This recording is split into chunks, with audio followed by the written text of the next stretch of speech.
Selamat pagi dan salam sejahtera untuk kita semua.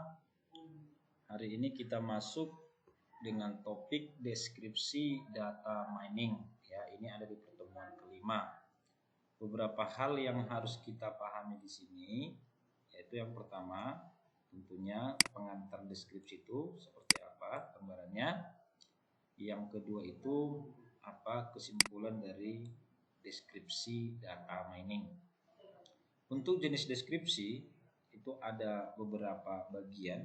Yang pertama itu bagaimana kita melakukan deskripsi data mining itu dengan menggunakan deskripsi grafis, deskripsi lokasi, dan deskripsi keberagaman.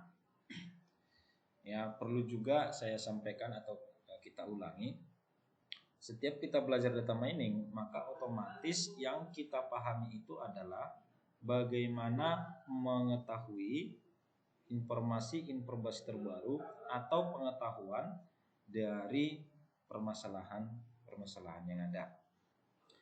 Ya, jadi dalam artian di sini untuk menghasilkan pengetahuan kita bisa memanfaatkan deskripsi grafis. Dengan deskripsi lokasi pun kita menghasilkan informasi ataupun pengetahuan. Di sini menjadi pengantar, dimisalkan ada data, ada dua data seperti ini, data tinggi badan dari kelas biasa. Ya, ini kelas biasa dengan jumlah mahasiswa itu misalnya ada 10. Bisa Anda lihat dengan tinggi badan 168 sampai dengan 166. Ya, lalu yang berikutnya ada data tinggi badan kelas plus dengan 175 dan 171. Ya, jadi di sini gambarannya biar lebih memahami konsep dari deskripsi data mining itu, mungkin Anda bisa mencari pengetahuan dari data yang ini.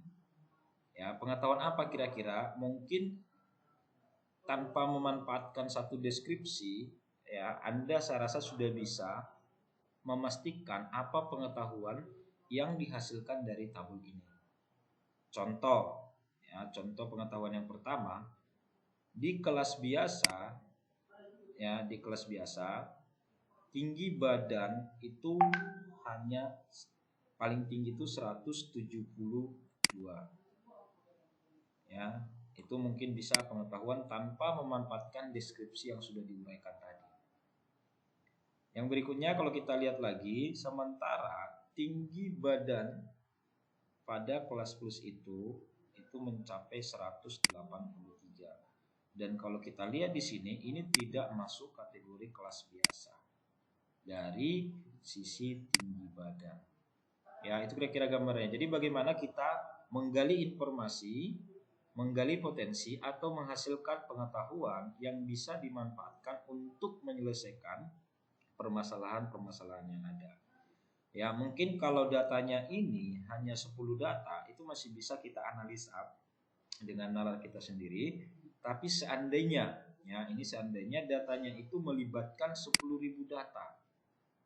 Ya, apakah masih bisa Anda uraikan dengan konsep atau dengan pemahaman kita sendiri? Ya, itu kira-kira gambaran dari deskripsi. Ya, selanjutnya untuk deskripsi pembagiannya itu ada 3, deskripsi grafis, deskripsi lokasi, dan deskripsi keberagaman. Ya, untuk deskripsi grafis dibagi menjadi 2 kategori, yaitu diagram titik dan histogram. Artinya diagram titik untuk mendeskripsikan data, histogram untuk mendeskripsikan data. Ya, itu kira-kira untuk poin yang pertama. Poin yang kedua itu adalah deskripsi lokasi. Ya, deskripsi lokasi itu juga bagian dari pemaparan atau pengetahuan berdasarkan rata-rata dari data, median, modus, ya, bahkan nanti bisa Anda pelajari kuartil dan persentil. Ya, selanjutnya deskripsi juga bisa diselesaikan dengan keberagaman. Ya, jadi keberagaman itu bisa masuk kategori rank. Ya, ada ranknya, baru ada variance dan yang lainnya. Ya, ini kira-kira konsep dari deskripsi. Ini saya ulangi. Anda menggambarkan atau memberikan deskripsi lewat diagram titik. Oke, kita lanjut. Untuk deskripsi grafis seperti yang disebutkan tadi, yang pertama itu adalah diagram titik. Jadi kalau ada deskripsi grafis, maka pendeskripsian datanya itu dalam bentuk gambar. Ya, dalam bentuk gambar, yaitu dengan diagram titik. Dari data yang tersedia, ya, dimisalkan tadi angka yang terkecil itu adalah kita anggap 165 ya ke bawah dan 180 ke atas. Ya, jadi di sini kita buat dalam bentuk deskripsi titik. Selanjutnya dari gambar ini ya kira-kira pengetahuan apa yang bisa kita hasilkan ya, misalnya pengetahuan yang bisa dihasilkan itu yang pertama, data kelas biasa itu ada di posisi merah seperti ini ya, di posisi merah itu dari 170 ke bawah atau lebih mengarah ke 165 sampai ke 100 ini ya, itu atau kategorinya itu ada satu orang yang masuk ke zona merah yang ada di sini. Apalagi yang berikutnya untuk data kelas itu berarti ada range-nya itu 175 sampai dengan titik terakhir atau lebih mengarah ke lebih besar sama dengan 175. Ya, jadi ini juga sudah menjadi bagian dari pengetahuan. Oke, untuk histogram, ya histogram itu dimisalkan ada data 30. Ya, ini khusus untuk kelas biasa.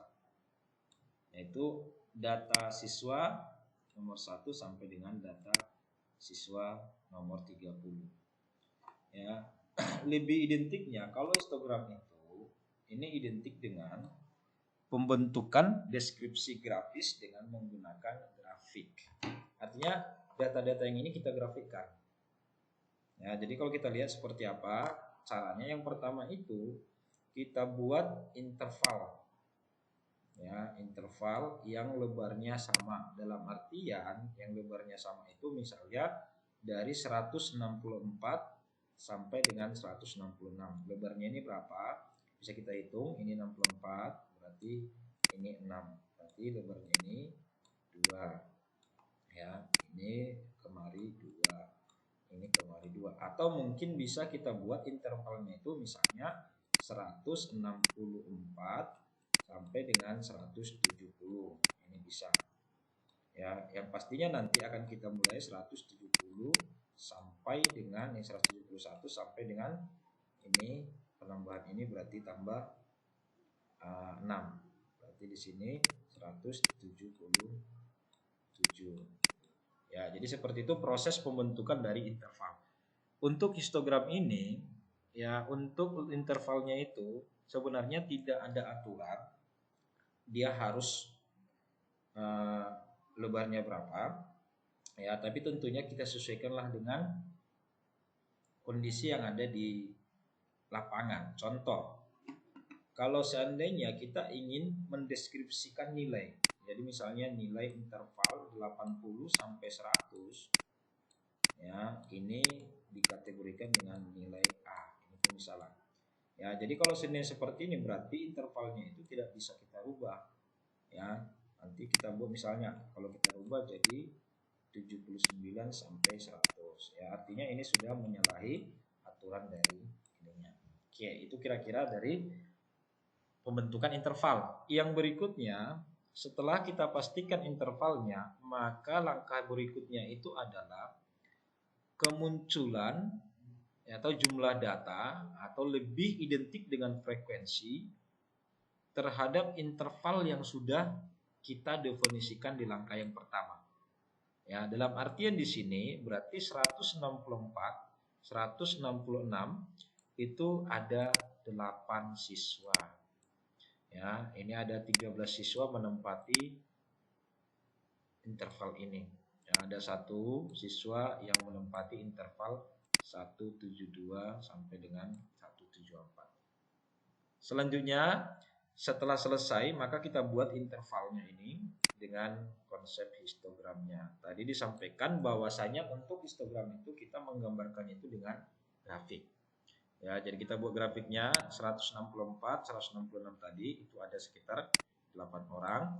166 sampai dengan 168 itu ada sekitar 12 atau 13 orang dan yang lainnya. Jadi kalau seandainya kita buat grafiknya, kira-kira dia seperti ini.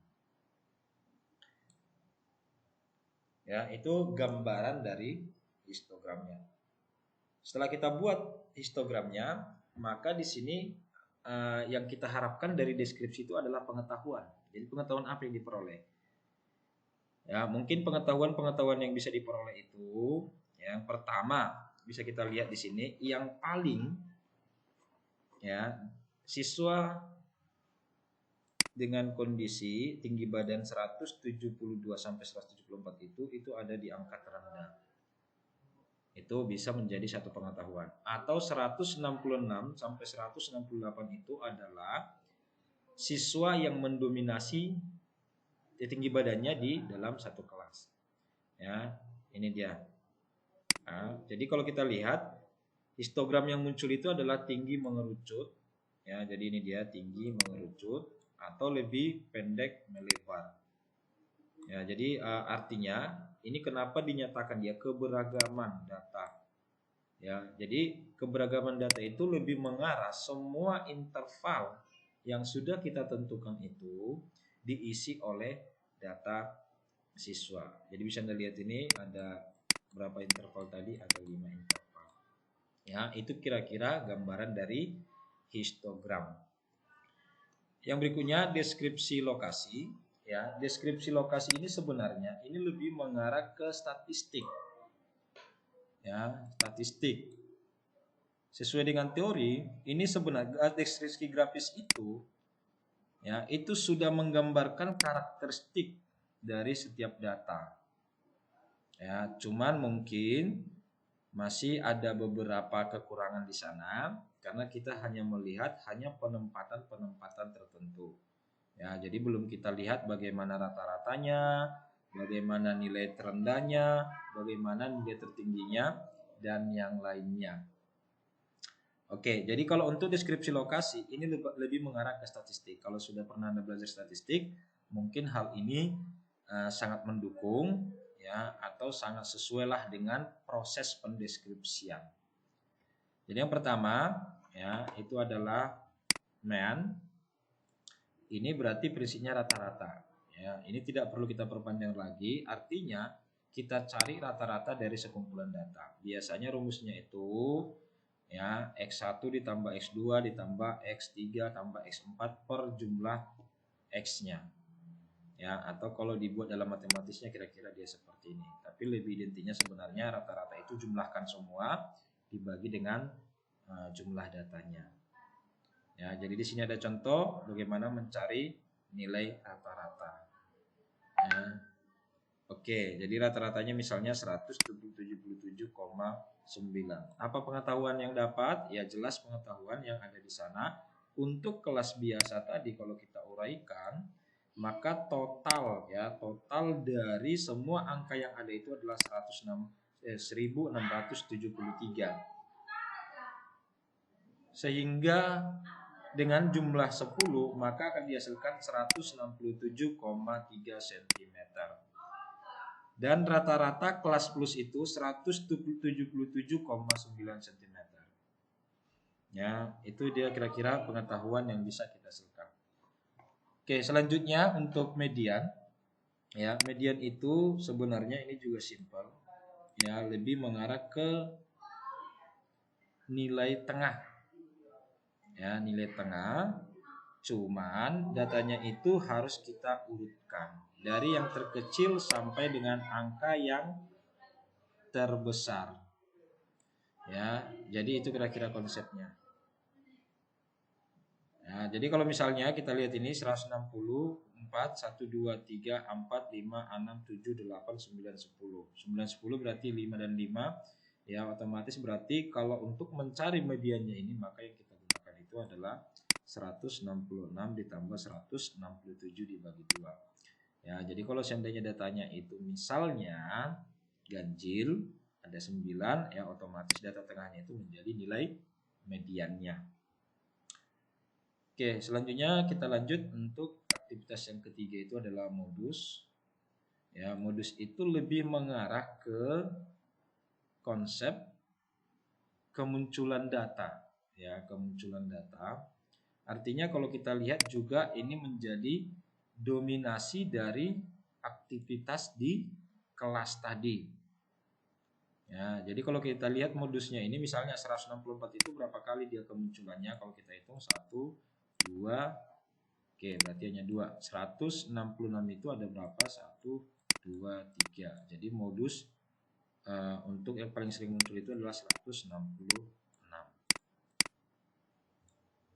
Ya, jadi di sini ada beberapa permasalahan dengan konsep modus itu. Misalnya di sini sebuah PT menyatakan bahwa rata-rata gaji karyawannya itu adalah 10 juta.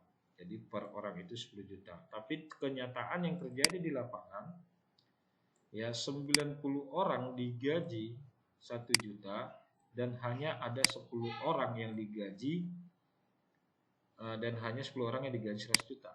Ya, rata-ratanya memang dapat tetap dia 10 juta. Ya, cuman kalau kita lihat di sini keberagamannya itu atau modusnya itu sudah masuk ke konsep yang ini. Ya, ini pengetahuannya.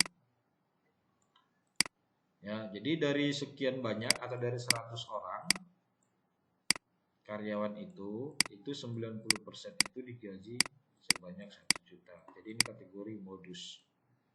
Ya, oke. Selanjutnya untuk deskripsi keberagaman, ini deskripsi yang ketiga. Sebenarnya deskripsi keberagaman itu dia akan menghasilkan satu deskripsi dengan konsep penempatan rank, varians, dan standar deviasi. Ya, kenapa? Karena kalau kita lihat ini pemisalan, ada data di kelompok 1 dengan nilai 6677788. Kalau dicari meannya ini adalah 7, kalau dicari mediannya itu adalah 7, kalau dicari modusnya itu kebetulan 7. Seperti itu ya. Oke, jadi kalau dilihat di sini lokasi itu adalah sama, namun kondisinya itu sangat berbeda. Ya, jadi perlu diukur keberagaman dari data yang sudah disebarkan tadi, baik dari segi rank, varians, dan standar deviasinya. Oke, serasa cukup itu penjelasan singkat tentang deskripsi data mining. Ya, intinya tetap bagaimana kita menggali pengetahuan yang ada di dalam data sehingga pengetahuan itu bisa bermanfaat dan bisa digunakan untuk menyelesaikan permasalahan-permasalahan yang ada di sekitaran kita. Sekian dan terima kasih.